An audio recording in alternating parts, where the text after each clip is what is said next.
something I wanted to throw out there, just for the hell of it. Please do. When was the last time any of you have had to deal with like one of your parents' computers, assuming they have a computer? Oh God, I do that all the time. Every time I go home. I was just thinking of like the last time I did this with my girlfriend's dad's computer. You know, you go to use it, and in the startup programs bar, there's like 600 programs. Yep. Then you go, like, you get through that, and the thing is running like fucking reading I just did.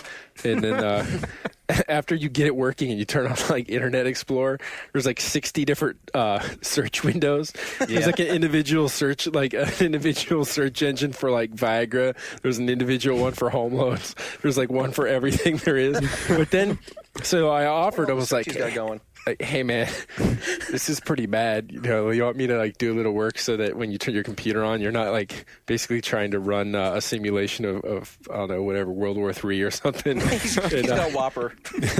So he's like, okay, sure. So I did it, and I just stripped it down, you know, to the basic, you know, the MS config to the basic things. And then as soon as I turned it on, he was so horrified, started screaming and freaking out.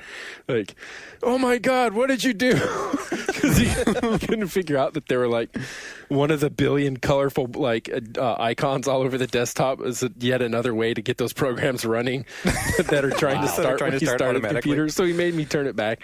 But I don't know, I thought of that, and I was wondering if you guys had some, because and some other, just in general too, like parents, you know, when you're that age, your dad doesn't want you playing video games on the TV. You're going to break my TV. Or, you know, I remember when I was like 20 something, my dad, they had this piece of shit computer, and I went to print something out on it, and he was stressing and sweating it like I was going to break it by printing a document on the computer. Yeah, I get that shit every time I go home to either my mom or my dad's. It's like me being there is like they've saved up stuff. Could you look at my computer? Because there's a few things wrong on it. I don't know what's going on at all. And it's always just like the most normal, like, you know, it's usually like Windows Update. It wants to put these things on my computer. I don't know what it is. And I heard on the radio that I shouldn't put anything on there. They said on a talk show that there's viruses.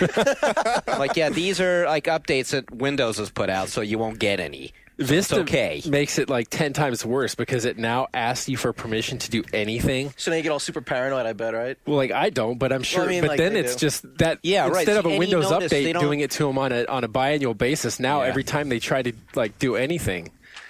Are you sure you want to open this program? Right. No, I'm not. I don't know. I'm scared. And it asks for, this requires administrator's privilege. And they're like, administrator? Who's the administrator? That's you. Is that who bought the computer? The best call I got from my dad was he left a message on my voicemail. It was like, Jeffrey, I need you to call me back right away. It's really urgent. There's just something. I really need your help with my computer.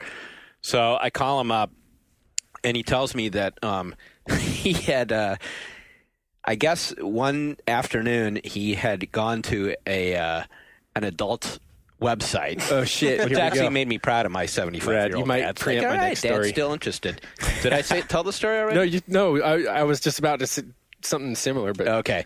But he, but the problem was he went to the site, and it was one of those sites where like you go there, and if you click whatever, it resets your homepage. Yeah, to that hijacker. site. Here we go. And not only that, but so and then when you load Internet Explorer, not only does that site come up, but pop-ups come up all over the screen. Yeah. And so my stepmom, you know, he needed to get this fixed before my stepmom was going to come home and use the computer because they share it. He was like, I can't. Every time I load Internet Explorer, there's porn all over my window. What do I do? Maybe I'll help you, Dad. I don't know. This is kind of a funny predicament. So maybe I won't help you. Did you let him leave him twisting in the wind? Yeah, so no, I told him how to change your homepage, but it was amazing. You know, that to me, that's like everybody knows how to do that, but guess not. You know. True. Then I told him all about Clear History, which made him really happy. Oh, this is amazing. I'll never know. What else could I clear? That's what it's there for, Dad. You want to do the cached? Until your stepmom started looking to see if the history had been cleared. Yeah. You mean to say you looked at Target.com all day today? I know you had the day off. I've got a good. If we're just going to tell embarrassing internet stories. When I was home with my mom for Christmas, I think she wanted to show me my cousin's, like, literally it was a pony webpage. She's like, oh, your 12-year-old cousin has a really good pony webpage. Let's look at the pony webpage. So we go to the computer. She was seriously wanting to show, like, you know, I was just like, how old proud person. What's that? How old is the person with the pony webpage? Like 12 or 12, something. okay. Just, we were just chatting about things family Okay. members that I haven't seen in 9 years are doing. I'm like, okay, sure, I'll look at the pony webpage. We go there. She's like, I was there yesterday. Opens up the history bar. It's most of my brother's computer. Long list of porn websites comes up, and we just kind of both just ignore it and move on with our lives. We're just like, all right, let's just scroll past that one. Where's the ponies? Find the ponies. Were they all Funny. like kind of nasty names? Like, Oh, yeah, they were totally nasty. Yeah. It was funny, though. Sick. Dangerous stuff. Remember the last time we podcasted and we were talking about doing tech support for our friends and parents? So I got another one from this weekend, which you reminded me of when you were talking about doing tech support. My dad called me up Sunday afternoon. I'm like trying to just enjoy my day, and Jeffrey, I'm having a problem with my laptop again. So the problem is like his wireless network. He's on his laptop, and his wireless speed has gone way down from an excellent signal like to very low. So I figured right away, well, he just glommed onto somebody else's wireless network in his condo thing, which actually that did turn out to be the problem. That was exactly what it was. But all I wanted him to do was take the mouse pointer and put it over the wireless icon so he could tell me, what it said there for the name of the network. And we spent 15 minutes while he's like, I can't get the mouse. I can't move the mouse pointer over. I'm moving the mouse and it's not going over to the thing. And I'm like, okay, let's check. Is your mouse plugged in? Well, where do I check that? So we're like going through all this shit. We finally ascertained, yes, his mouse is plugged in.